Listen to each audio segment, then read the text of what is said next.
Good evening. Today I have Stuart James. Hello, Stu. Would you like to introduce yourself? Tell us a bit about yourself and your books. Hello, Donna. How are you, my darling? Good to see you. My name is Stuart James, and I'm a psychological thriller and horror author. Um, I first went self-publishing when I was, well, it's about 4 or 5 years ago, and I wrote a book called The Mortuary. I've actually taken it off Amazon now because I want to redo it, revamp it. I'm really happy with the cover, but I want to have a proper edit and get the story a lot more thrilling. Work on that and put that back out. Hopefully, like maybe I'm hoping towards the end of the year. Then I wrote a book called The House on Rectory Lane, and it done extremely well. I self-published it. I've done my own cover, also edited it, got it edited and got it freshly formatted and proofread and stuff. And yeah, that came out, and I mean, the Mortuary done well, but after I put out the House on Rectory Lane, it was amazing. I mean, it went to number 56 overall, without a publisher or an agent or anything, overall in the Kindle charts. And I was thrilled. I was like, wow, maybe there could be something in here, with the writing and stuff. So then I brought out a book called Turn the Other Way, and that's like kind of scary horror in the same vein as the Texas Chainsaw Massacre. Um, yeah, that was a joy to write. Really sort of thrilling, scary, loads of scares in it. It's about an old derelict farmhouse in Essex in the UK. And yeah, I managed to get a BookBub feature with that myself, which was terrific, and it went to number one in America for 19 weeks. That was in the horror, in three different horror categories. So yeah, I thought, right, let's really pursue my dream. Um, and then I wrote Apartment Six, and I got it got with a publisher, and then Stranded, and here I am. So yeah, that's like the books that I've written so far. I've got a lot more in the pipeline, and a lot more stories going on in my head, and got loads of ideas, 20, 30, 40 ideas for new books. So yeah, I'm really enjoying it. Good. Yeah. Did you always want to write? Um, not not really. I mean, when I was a kid, I wanted to be an actor. That was like my big dream. And I went for a couple of auditions, joined a drama school, and that. Um, it was always an actor, and then I moved on to wanting to be a Ghostbuster, and I still actually want to work in the paranormal, investigating scary places, um, just investigating paranormal activity, staying over in like haunted castles and churches and well, not haunted churches, but some of them are. There's a place called Cold Christmas Church that's haunted. Haunted pubs and bars and taverns, and just people contacting me and saying, "Oh, I think there's something going on in my house," and I just go over there for the night with the investigation equipment, and that was my dream.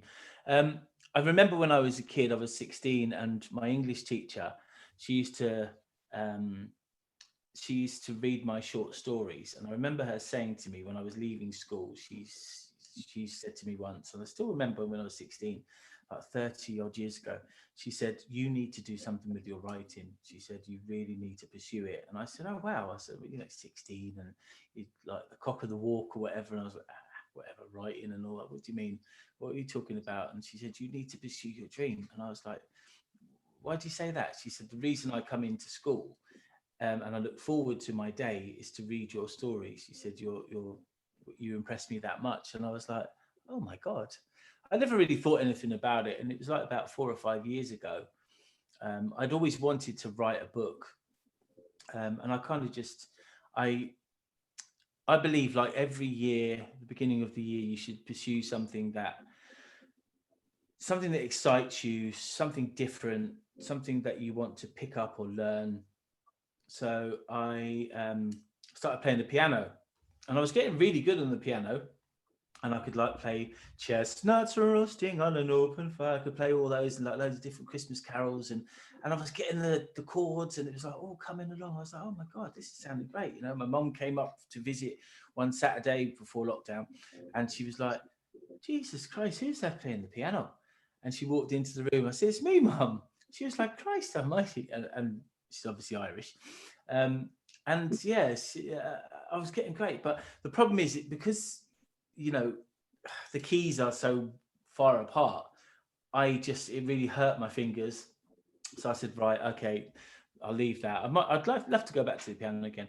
But anyways, so basically, sat down with my family and I said, right, I'm going to knock the piano on the head for a little while. I said, I'm going to write a book.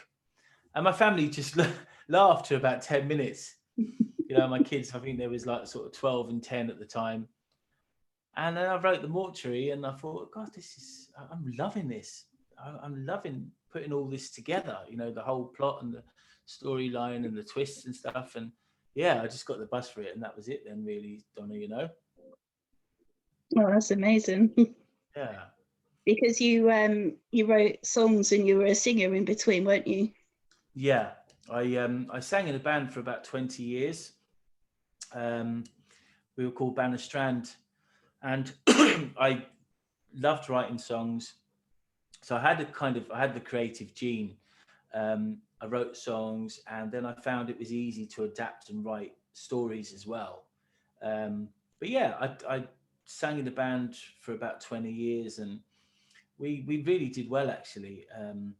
I was the lead singer and guitarist, and we had a electric violin player, we had a Oh, bass player, singer, and a drummer, and I just, I suppose I could have done that full time, but I was a plumber. I still do plumbing now, like on the side, you know, sort of part time. But we've done amazing. I mean, the band, we played in all the London pubs. I mean, honestly, we got such a big name for ourselves at the time. You couldn't get into the pubs when we were playing Friday, Saturday, and Sunday night in Camden and Archway, Islington, Angel. We played all over the Holloway Road. We played Kilburn, Crickerwood, Neasden, and it was mental because so many people used to say to us, Christ, there's no one in this pub, but when you turn up you couldn't get in the door. And I remember like arriving at the pubs and there'd be a queue like 300-400 yards down the road of people wanting to get in, and they were turned away. It was mental. Like we won at the time, we won the best live band in Britain with a big national newspaper, and that we went to a massive award ceremony, and that really pushed our name out. And then we got on Jules Holland, and we got on a show called The Warehouse. We got on Capital Radio. We played live on Capital Radio, which was unheard of. I think we were the first band to play live on Capital Radio for 3 hours. It was St. Patrick's Day. We were with Chris Tarrant, and we met him like at 6:30 down at Waxy O'Connor's pub in London, and we played for 3 solid hours. And they kept flitting in and out, sort of doing talking, and they'd go back to us then, and then they'd go, and they'd do the news bulletin and then come back to us. And then I had to go back to work for a couple of hours. Then I went and we played in a pub. Then after that was the same day, St. Patrick's Day, we played in a pub called the Archway Tavern, and there must have been 800 people in this pub. It was a huge pub and it was rocking. We played there from about 1 till about 5, and then we went on and played a gig in Willesden like from 9 till 1 in the morning. I was shattered. But yeah, when it was like, we had record labels come out to hear us, but in the end, I said, look, lads, I'm not gonna. It's not what I want. It's not what I want. I don't want to be. I don't want to be famous. I don't want to be on the road all the time. I want to be somebody I like to be at home. I like to, I'm somebody who loves being in my familiar territory, somewhere that I really can relax in. Do you know what I mean? And the thought of going touring all over Europe and America and all that just didn't interest me at all. And I see like bands and they get so excited and they're like, oh my God, like, we've got a tour of Belgium, or we're touring Germany, or we North America, whatever, but it doesn't interest me in the slightest. And I had offers like when we used to go abroad on holiday when we were youngsters, like Greece, Tenerife, Turkey. We used to go to, Ibiza and all that. And I had offers like, because I used to get up singing in the Irish pubs, the lads just say, get you up And I was thinking, the managers used to come to me and say, "Why don't you come out next summer with the guitar and sort of we'll give you a residency for 6 or 8 months." It just wasn't me. I just wasn't interested at all. So yeah, that's my story with the music. I still pick up the guitar and play. And I'm surprised you haven't asked me to play a song actually yet, Donna. Still What's time going out. on there? What's going on there, mate? It's early. I need to grill you first. I need to Need get to what? I need to get every bit of information out of you first. Oh yes, I'm sure you will. You know Ask me, I'm you. so shy. I don't like talking, do I? No, lucky I could get a word in edgeways. I'm the same way with you on the 5-star bar on a Saturday morning. I don't know, you know how it feels. So growing up, did you read a lot? And if you did, who did you read? Yeah, when I was growing up, my favorite book actually was a book. A lot of people haven't heard of it. Most people haven't heard of it. It's a book called The Demon Bike Rider, and I think I read it when I was about 13 or 14, and it was basically a group of kids like Enid Blyton's The Famous Five, and they'd all meet in the park, and they used to see this ghostly figure of the demon bike rider. That's what they nicknamed him. And I was so captivated by the story. I absolutely loved it. I was like, oh my God, this is what books do to you. So that was kind of my first love of books. And then I started reading Stephen King. I think the first Stephen King book I read Cujo, Pet Sematary, Skeleton Crew, which is a bunch of short stories, Misery, and that was kind of like how I fell in love with Stephen King and his writing. Yeah, I mean, I've always been a reader. I've always, I've always liked sort of the early days, James Herbert.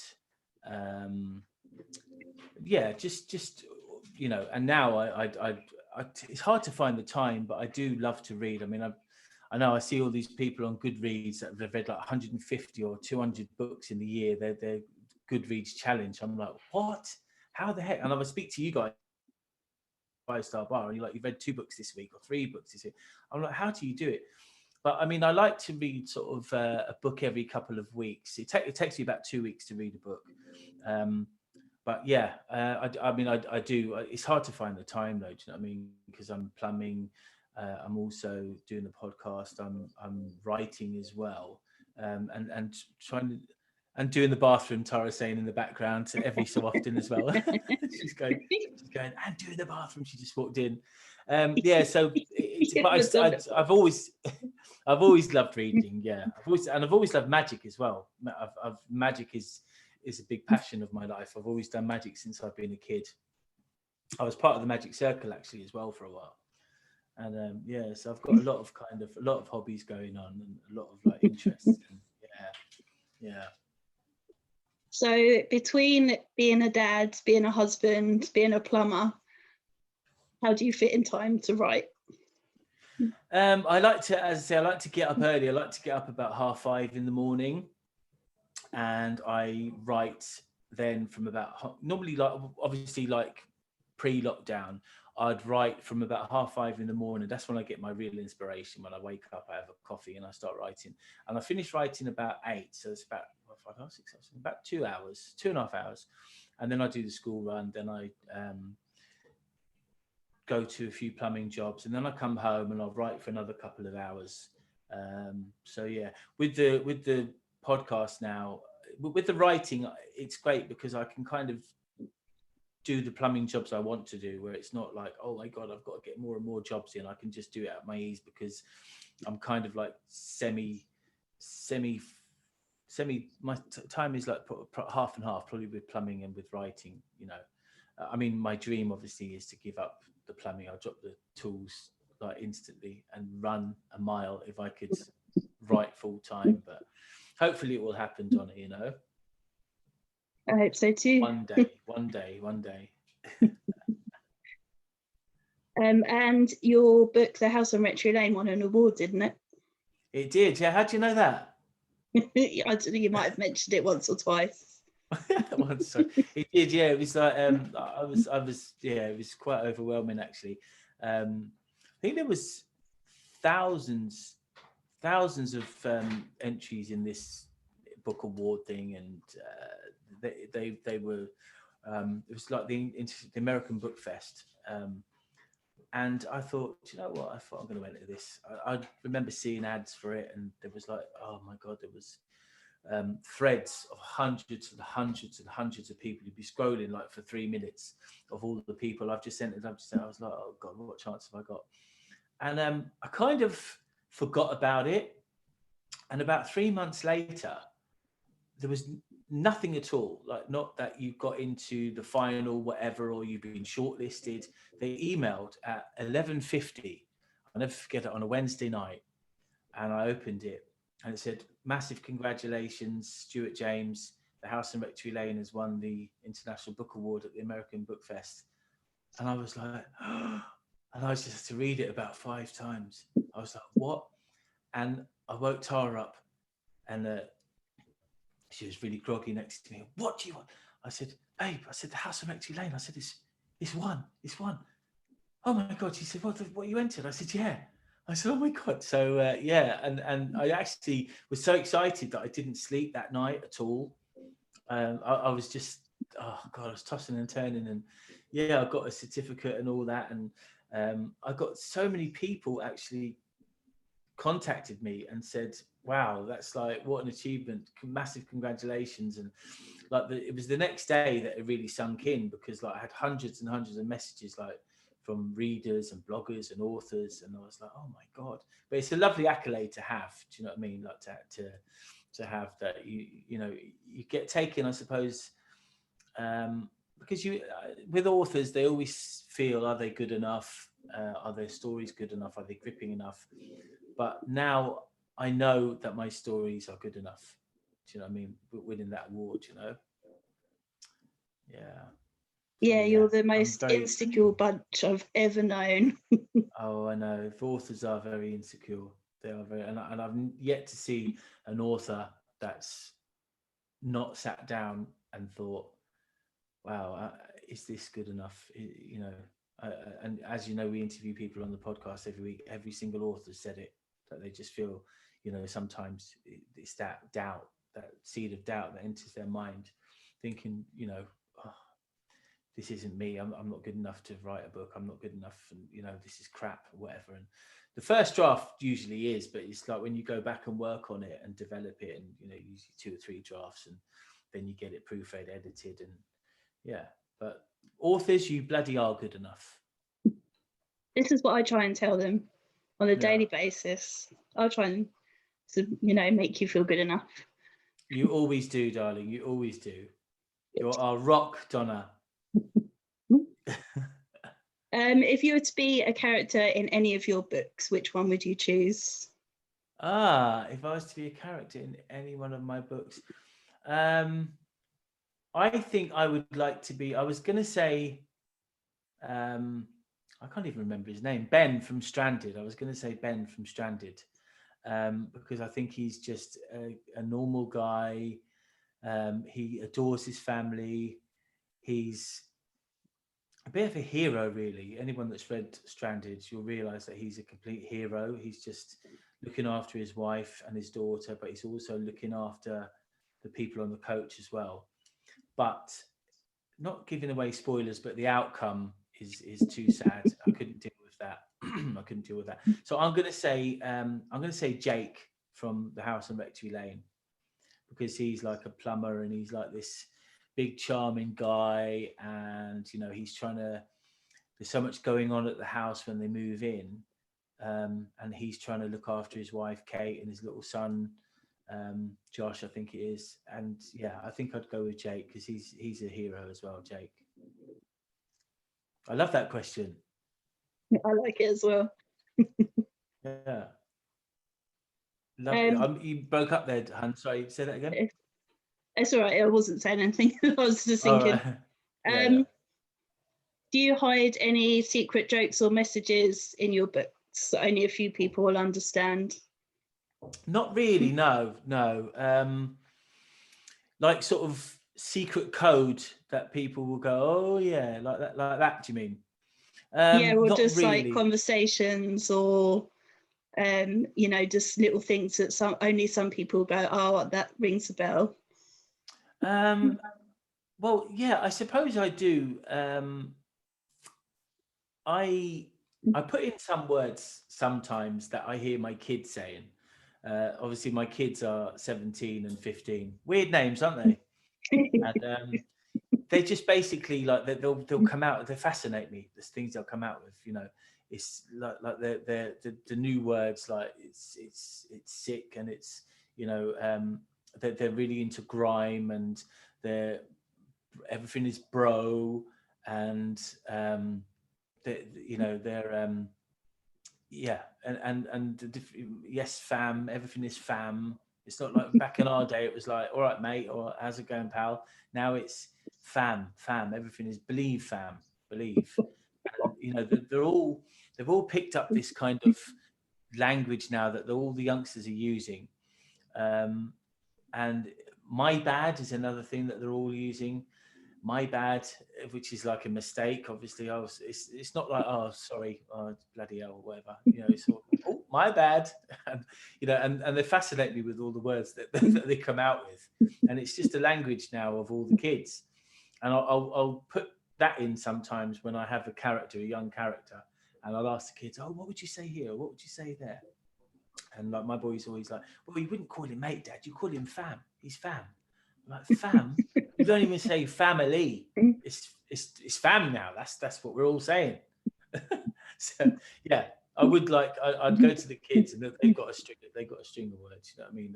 That they all use, and I find it fascinating. It's hilarious. I love it, but you know, it's very different from, you know, the language that we grew up with. Yeah, I have to ask in my group chat of my uni friends if they come with a translator, because sometimes I have no idea what they're talking about. Literally no clue. Wow. It's when they start It's, talking about games, I think, I'm like, honestly, what on earth are you chatting about? yeah, And they when I just start laugh at talking, me. oh, video games, you mean? Yeah, I think so. Could be. yeah. My daughter's into that Fortnite. She's playing that. She loves that. My son's into FIFA. He plays FIFA all the time. I was the same though when I was a kid growing up. We had the first computer game. It was two sticks and a ball, and one of you would turn the controller, and the stick would go up, and the other one would turn the controller. The stick would go up, and you just keep knocking this ball backwards and forwards. And I had that. I was 10, and it was like my very first like video game. But then I went on to, I used to love Double Dragon. That was a fantastic game. Donkey Kong, Space Invaders, 1942. And I don't actually play them now, but there's this machine. We're going to do our back office in our garden into a bar. And there's this machine, and they've got 2,500 games in it, like Pac-Man. Do you remember the old Pac-Man games? And um, Centipede, Snake. They've got like all the games on it. Do you know what I mean? But I know that I'm going to buy it. It's about 2.5 grand when when I can afford it. And the kids would be looking at that. This is crap, man. The graphics are crap on this. What's this? Like, what are you talking about? Double Dragon, mate. Wonder Boy. Wonder Boy was a brilliant game. Eric and the Floaters, fantastic. It's like they don't know they're born. These kids, they don't know they're bloody born, Donna. You need to teach them. This is your job. I do try. God loves a tryer.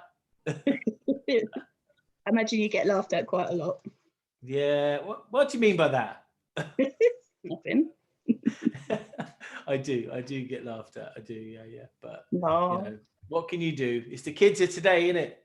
it is. The kids Bless of them. today. But no, I get on great with my kids, man. I adore them. Adore my family, Tara, as well. Absolutely wonderful people. I'm Yeah, blessed, Donna. I'm blessed. I know. Like you can tell the way you always talk about them. You can tell. So it's really Yeah, nice. they're And does great Tara people. read your books? Well, she actually lives them, because when I'm writing, I'll keep going up to her, babe, just read this line here. I've just read the line. Oh, no, but read it again. I've just changed it a little bit. What do you think? So she actually knows the story inside out. She doesn't need, and I'll be like 10 minutes later, I'll write another, babe, you've got to read this scene. Oh my God, I'm trying to, no, babe, just read this scene, just this little bit. And yeah, so I'm always running to her, like, sort of read this, read that. And she knows the books inside out, so she doesn't need to read them. She's literally just listening to it all the time as I'm writing. She's a very patient lady. And have your kids read them, or do you want them to read them? Yeah, I mean, like I've made a deal with my son. He's not a reader at all. He's 17, as I say. He's not a reader, but we had a deal that he would watch Breaking Bad with Tara and myself, and then I would watch Power with him, and then he would read Stranded and The House on Rectory Lane. So, yeah, he's still got to hold up his side of the bargain. Ava read The House on Rectory Lane a few years ago, and she literally, there's a part where they move into the house, and Kate gets up for a glass of water, goes downstairs to the fridge and gets some water and that, and she turns and there's this guy standing at the window, and my daughter came running into our bedroom. Oh my God, the face of the window, Dad, the face of the window. And she slept in our bed for the night. So she was only about, I think, 11 at the time, but now I really want them to read my books big time. But at the moment, they're not really readers, but I want to sort of change that, change that concept. If you were to co-write with another author, who would you choose? If I was to co-write with another author, there's a few really. I mean, my dream obviously is Stephen King, Linwood Barkley. I'd love to co-write with him. Because Alan Gorovan said last night that he'd like to co-write with me, then obviously I'm returning the favour. L.A. Detweller is a great thriller writer. She's a very, very good friend of mine. But yeah, I think the dream would be Stephen King. I think he'd be the dream. I think he's like, oh man, imagine just, yeah. But I don't know if I ever will co-write with somebody, because I don't know how it would work. I don't really get it. It's like you're both writing. What do you do? Write a little bit and then pass it to your mate, and they write a bit and then you pass it back. They write. Do you know what I mean? It's like I've never really wanted to do it, but if I did get the urge, but it's not. I just wouldn't want to do it because I wouldn't know how to. That's the thing. Do you know what I mean? It's like going up to your bed at night and saying, well, who would you like to be lying in your bed, in your place, cuddling Tara? Well, fig off, no one. Do you know what I mean? It's like you write your own books, and I just don't get how people co-write. And James Patterson does it. He does it amazingly, but I just don't get it. I mean, what do? Do you sit down and say, well, let's come up with an idea, and then you come to an idea, or you come to the next sort of stage of the book, next phase of the book, and you start writing, and then am I writing what the person's saying correctly? And they might say, well, hang on a minute, no, you're writing it wrong. You'd end up slapping them over the head with the book. So I just piss off, you write your own book. Do you know what I mean? I think a lot of people are the same. Yeah. Would you ever write in another genre? I have thought about writing in comedy. If I was to write in another genre, it would be probably comedy. Yeah, something like I do. I'm very in touch with my feminine side, like really in touch with my feminine side. You wouldn't believe. I think I would. I love the theatre. I love rom-coms. I love dance films. I love all that. And I do love to sit down and watch a romantic comedy. All the chick flicks, love them. But I think, I would love to write comedy. I might do it one day, or maybe a comedy horror, like Shaun of the Dead, something like that. I'd love to do that. Yeah, that would be awesome. Yeah. I love that question, Donna Morfitt. Do you remember when I used to call you Moffat, Donna Moffat? I could never get it right. So I've been called worse, don't worry. Stupid surname. It's a lovely surname. It's not as stupid. I hate it. No. I get married just to get rid of my surname.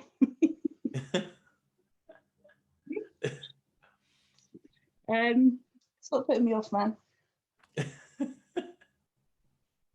I've got a couple of questions. I'm going to ask a couple of questions, and then I'm going to from people, and then ask my questions, and then ask questions from them.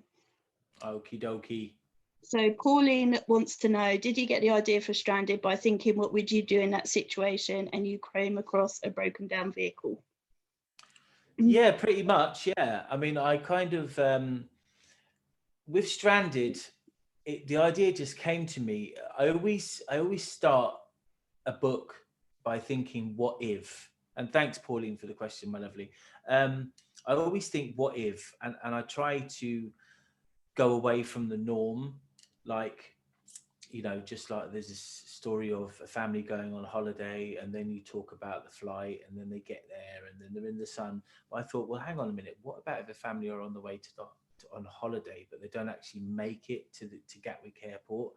They're steered down an old desolate road by somebody standing.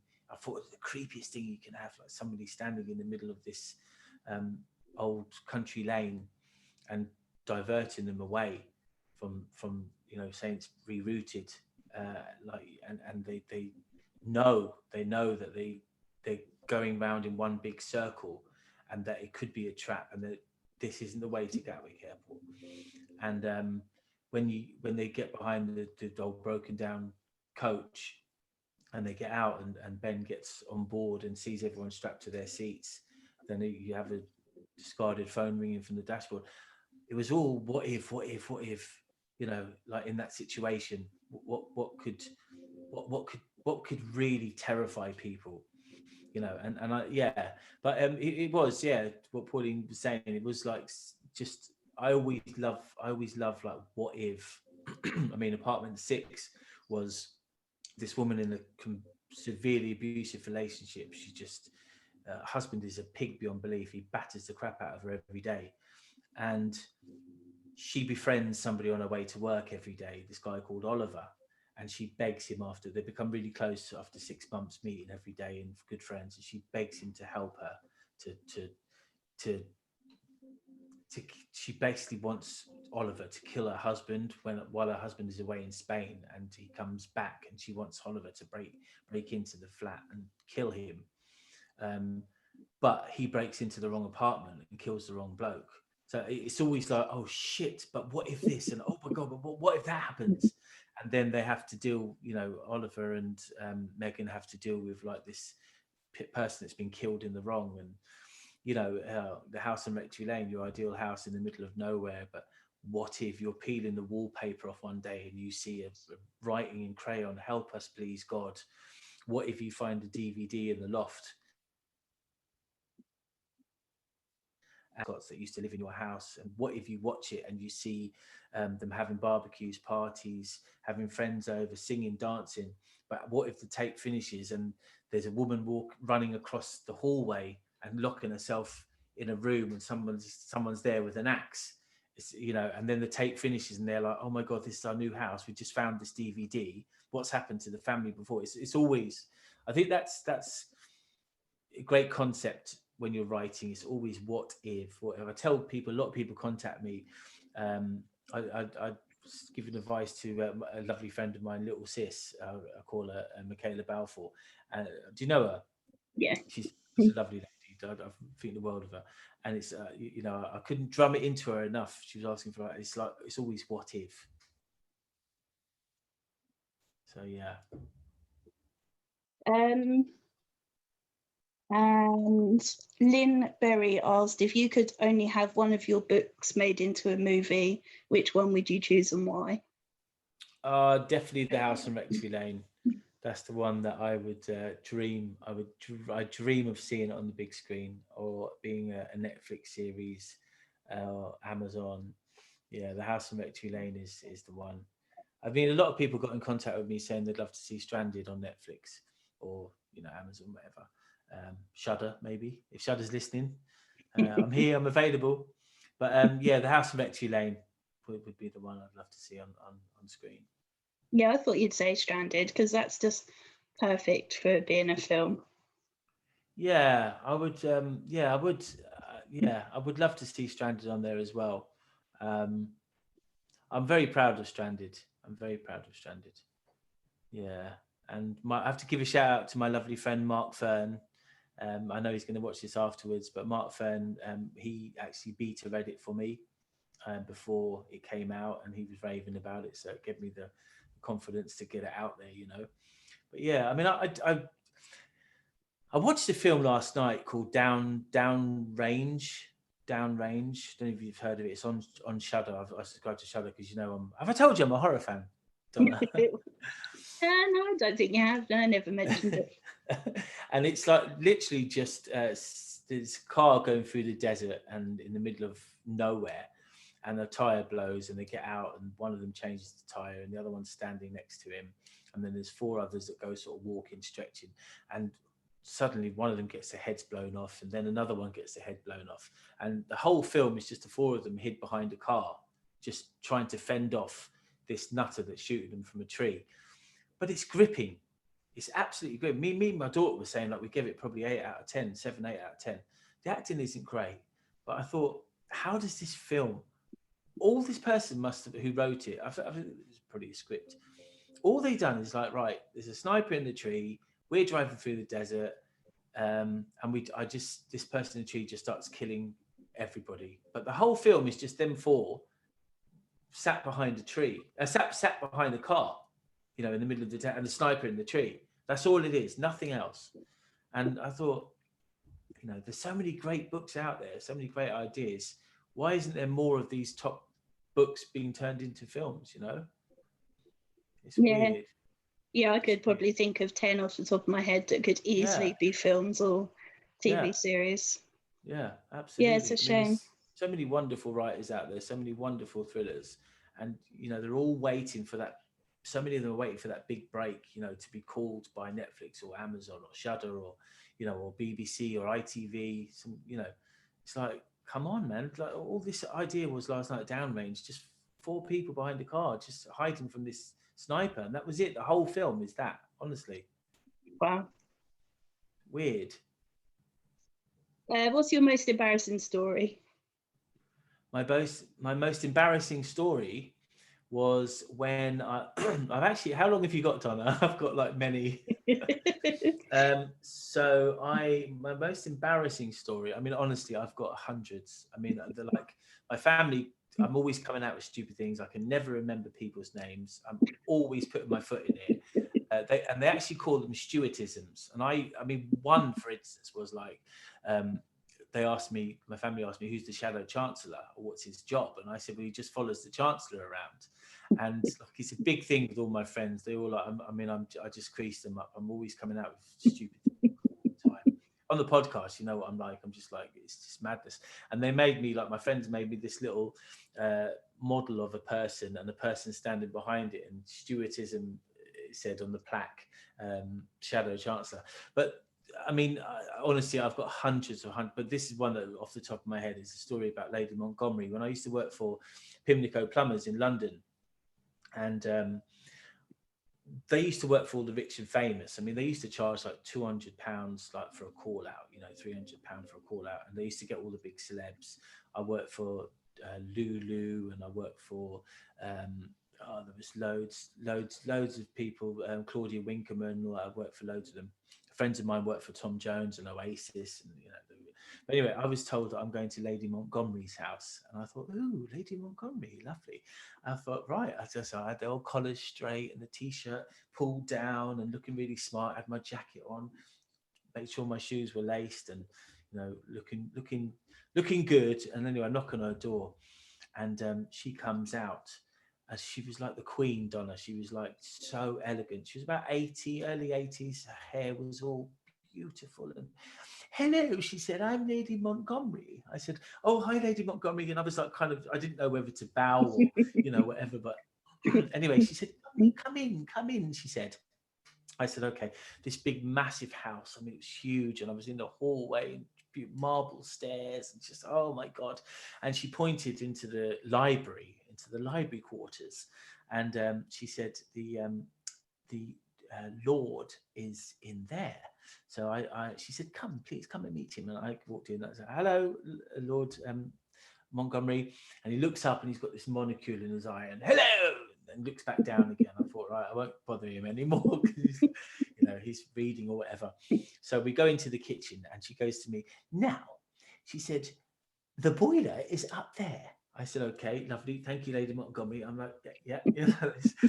And she said, we've got no hot water and no heating. I said, okay, no problem at all.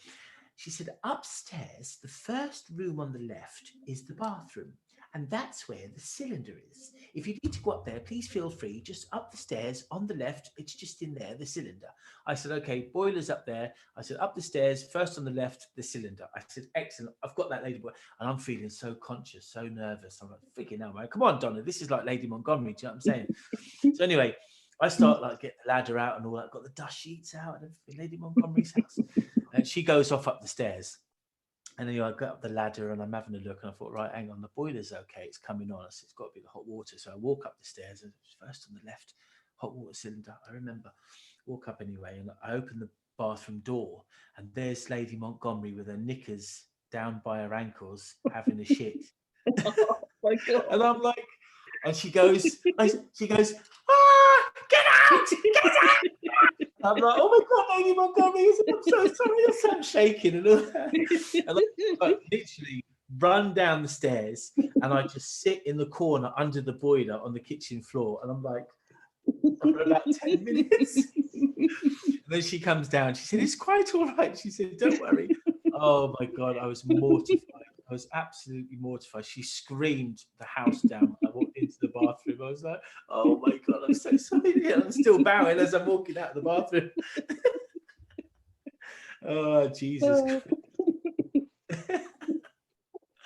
Why did she tell you to? Oh, yeah. I know, exactly. Oh, good Lord. That's an image that's going to stay a while. So lovely Kate Evely asked if you had to spend... love Kate Evely. I love her. We all love Kate. Kate's amazing. What a smashing woman. She wants to know if you had to spend a night in a haunted house with a famous person, who would it be and why? If I had to spend a night in a haunted house with someone famous, someone famous, I think someone like Jim Carrey, someone that you just know you're going to have a frigging scream with. You're just going to laugh your head off at them. Yeah, either Jim Carrey, or it's got to be somebody that is somebody that is as excitable as me.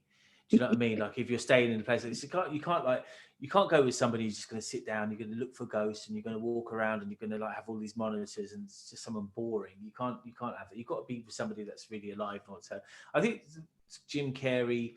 I do love Will Ferrell as well. I think it would be amazing to go to a haunted place with Will Ferrell. We just have a scream all night. We'd be laughing and joking and making each other frightened. So yeah, I think it would be. Yeah, I think it'd be Will Ferrell or Jim Carrey or Stan Laurel. I think Stan Laurel would be because Stan Laurel is just, I was a massive fan of Laurel and Hardy. I loved it. And I think Stan Laurel, he'd bring something new to it because he'd be so frightened. He'd crap himself. Do you know what I mean?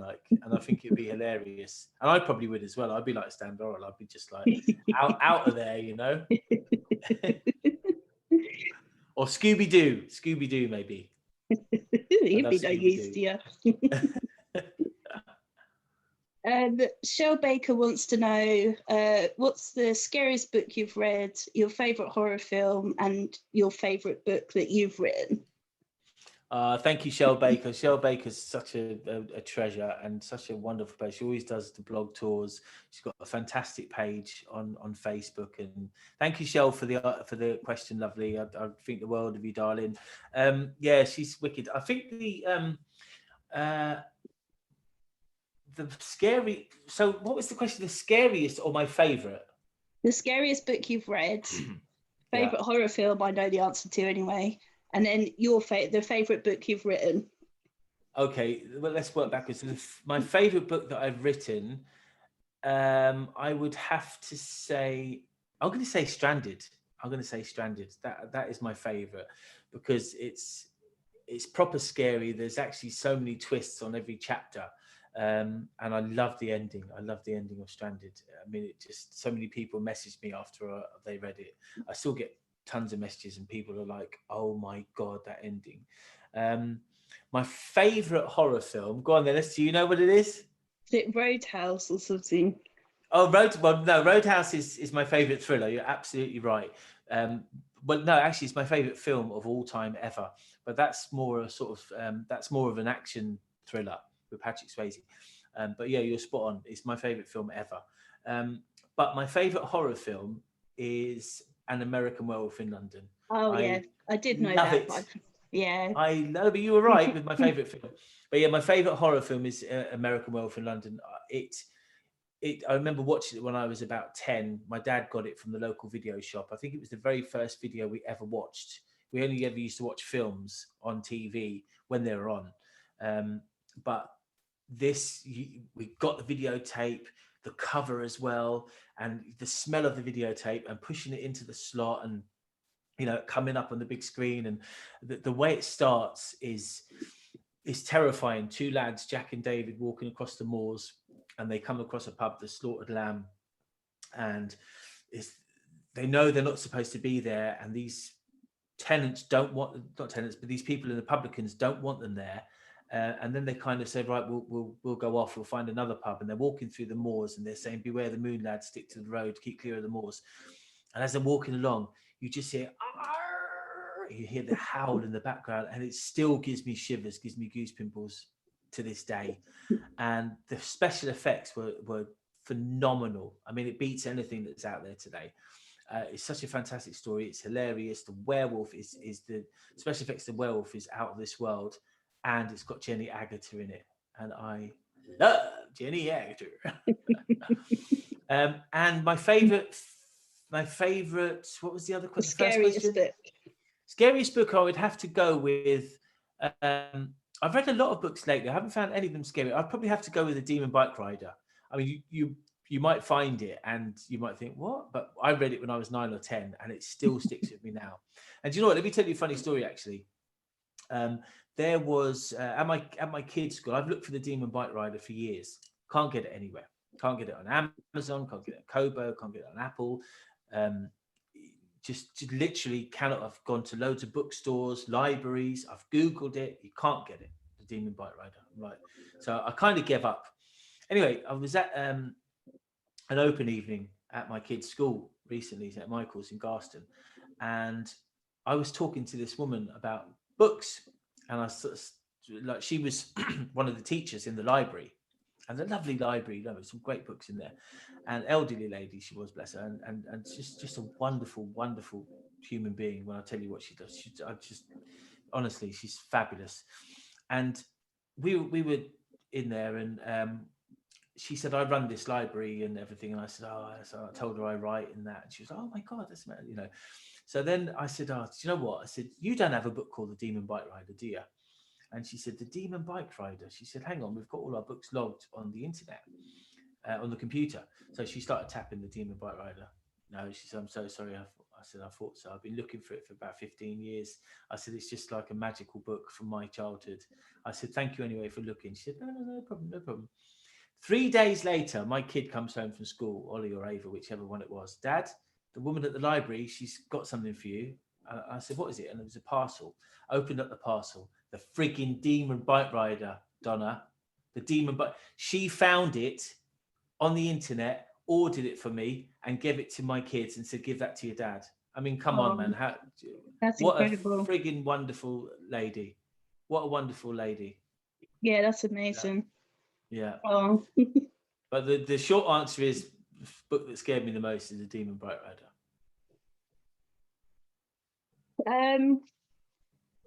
Certain Kate Evely wants to know what bar you're taking the 5-star bar girls to when we come out of lockdown. Drinks are on me. I'll tell you where we'll go. We'll go to a pub called. It's supposed to be dreadful. Though. It's supposed to be an absolutely horrible pub, but it's called the Fiddle. It's a violin. Feels so bad, man. You loved that, Donna, didn't you? As Chloe and Zoe would say, tumbleweeds. They loved that, didn't they? Tumbleweed. They're secretly laughing in the background. I Going on know. about their tumbleweeds. They love you, really. Oh, they're amazing ladies. Honestly, I worship them, and yourself as well, and Kate, and yeah, Chloe and Zoe are just like they're phenomenal people. Yeah, they are. All of you. I look forward to Saturday mornings. You and Kate, and you just magical people. Alistair Birch would like to know if you and Tara have pet names for each other. Yes, we do. We've had pet names from day one. I call her Doo Doo, and she calls me Boo Boo. God. Oh God! All right. You know, you said at the beginning when authors spoke to you afterwards and said, "I can't believe that I said that." There you go. That's you. You've got it, Donna. You got it out of me, baby. Always, I love it. Another question to add to my repertoire as well. AJ Griffiths Jones wants to know, what's your go-to dinner party dish? Oh, wicked. AJ, happy publication day, lovely. It's her publication day today. My go-to dish, like for me to cook, or what's my favorite food at a dinner party? This is the question I have, so take it as you will. It's got to be the pelican curry, isn't it? The pelican curry. Bloody lovely, but the bill's huge. You love that joke, didn't you? A curry every day of the week. Love a curry. I would eat curry 7 nights a week. And she wants to know, do you have a favourite classic pre-1950? I guess she means book. Yeah, I guess so. Not really book, but I do love The Wizard of Oz. I love The Wizard of Oz. That's 1949, so I think that comes in there. And lots of Laurel and Hardy films, like any Laurel and Hardy film. They're all fabulous. So pre-1950s, one of my favorite films would be The Wizard of Oz. It's magical. I grew up with it. I used to have back then we had like the record player, and I used to listen to the story on the record player, and I just love it. So it's such a magical film. And but book, no, not really. I haven't really got a Demon Bike Ride is near enough. That was about 1980, so that would be. Yeah, I friggin' love the Demon Bike Rider. Have you never read? It's only about 20 pages as well. Oh yeah, Dracula, but Demon Bike Rider is just the best. Okay. And then Pauline asked, if you had to pick one film you'd happily never watch again, what would it be? I'll never watch again. There's actually a film with Marlon Brando, and we went to see it in the cinema in the 90s. Do you know what? I can't think of the name of it, and it was absolute trash. It was trash, and the critics actually refused to review it because it was so bad. I can't think of the name of it, but Marlon Brando, 1990s. It's like kind of a scary film. What other one that I would happily never watch again? I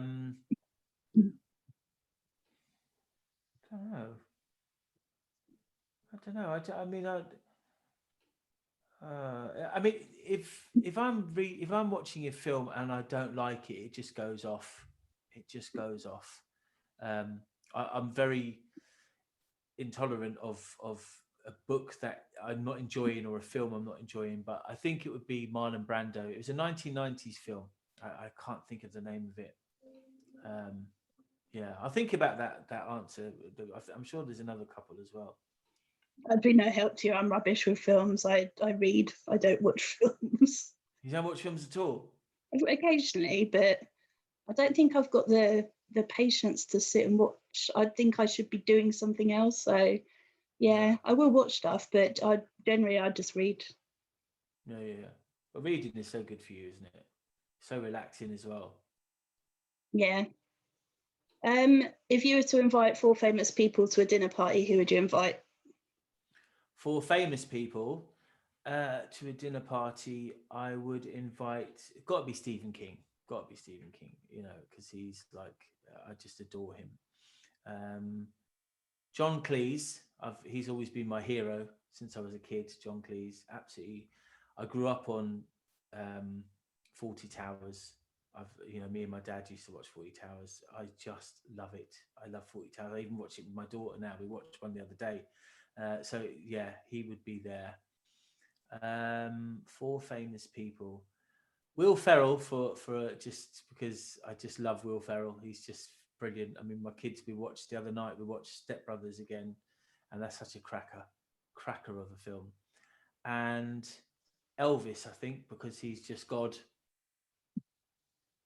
Sounds like a Yeah, fun party. yeah, absolutely. I just love Elvis. He had everything, man. He had everything. Yeah. What superhero power would you choose if you could have one? If I could have a superhero power, uh, I've. It's weird actually. That's a great question because since I was a kid, I have always wanted to fly.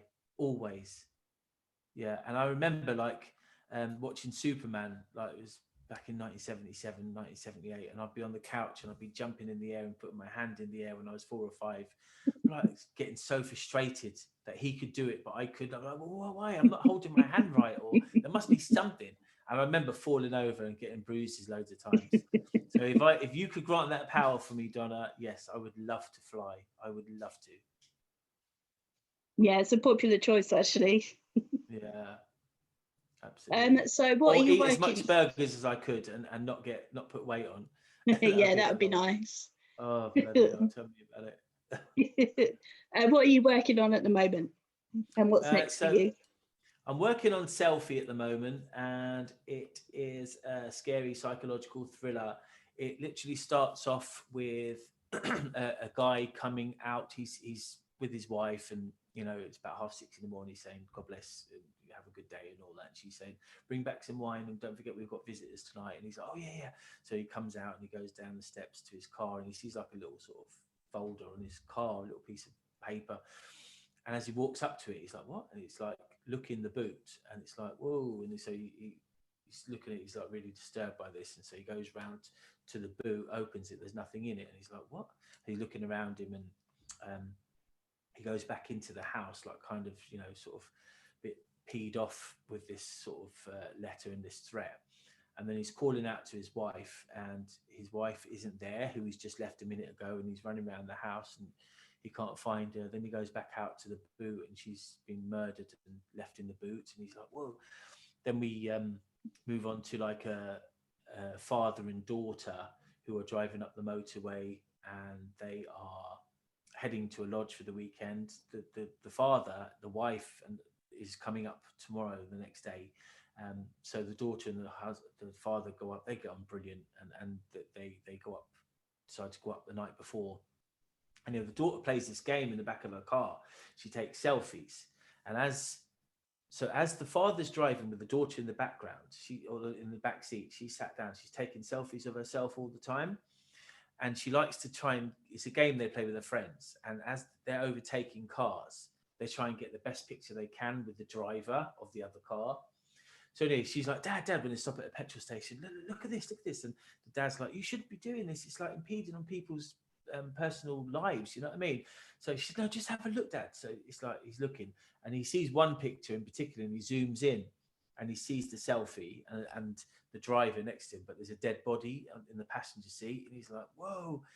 All of a sudden, like that car pulls into the petrol station, so they've got to try and get away, and that person is after them now, and it's like, yeah, so it's I'm about halfway through, really enjoying it. I've got some interest from a couple of agents as well that I'm working closely with. One of them is a huge agent, so I'm working closely with her. So yeah, the future is looking bright. Yeah, Good. Well, thank you, my darling. I don't have any more questions unless there's anything you haven't told us that you think I should have asked. No, I think it's all good. But the one question I saw on your interview is what dinner party would you have with authors, your author friends? I can answer that. Is that all right? Yeah. Okay. So yeah. So if I was like author friends, I would have a very good friend of mine, Zoe Corwell. She's fabulous. We support each other so much. She's a wonderful, wonderful friend of mine. So hello, Zoe. So it would be Zoe. It would be La Detweller. We support each other incredibly as well. She's like a wonderful person. I think the world of her as well. And Layla Preston is a new author, up and coming author. She's a very, very close friend of mine. We talk a lot and give each other ideas and tips and sort of like for promotion and help with each other, and I'm always giving her advice. She's going to be an up and coming author soon. She's going to have a few books out. So Layla Preston, remember the name. She's going to be fantastic. Also Duncan, absolutely adore Duncan Brockwell. He's brilliant. John Richter, love him. So yeah, but my three author soulmates would be Zoe Caldwell, who I adore. She's just such a supportive person. We just rock for each other. And the same goes with Ellie Detweller, and the same goes with Layla Preston. She's going to be a big author. So watch this space. Oh well. Yeah, wicked. Well, thank you so much for having me on. I've just had such a joy talking to you, my darling. Always. Do you Yeah. want to give a shout out to where people can find out more about you and your books? Oh, thank you. I'm at Bantam Bookworm. You finally learned it. Zulu 2008. Oh no, where am I? You can learn more about me at the ATM Club on Facebook. Are you putting this on the ATM Club as well or not? I can do if you want, yeah. Yeah, it's a bit of fun. Yeah. You can. My page is Stuart James Author on Facebook. My books are on Amazon.